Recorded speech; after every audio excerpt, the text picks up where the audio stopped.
أعوذ بالله من الشيطان الرجيم.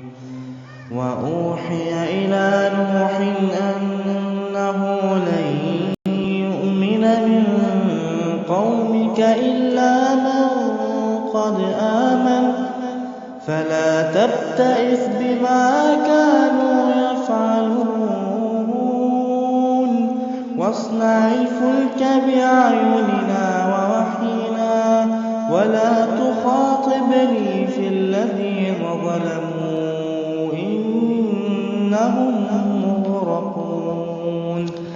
ويصنع الفلك وكلما مر عليه ملأ من قومه سخروا منه قال إن تسخروا منا فإنا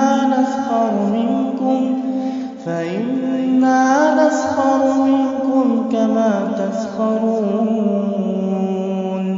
فسوف تعلمون من يأتيه عذاب يخزيه ويحل عليه عذاب مقيم. حتى إذا جاء أمرنا وفارت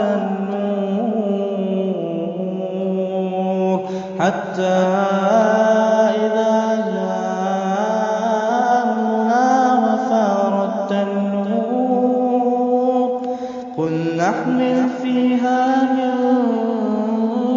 كل زوجين اثنين وأهلك إلا من سبق عليه القول ومن آمن وما آمن معه إلا قليل. وقال اركبوا فيها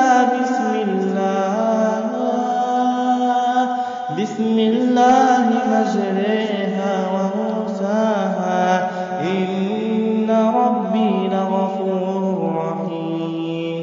وهي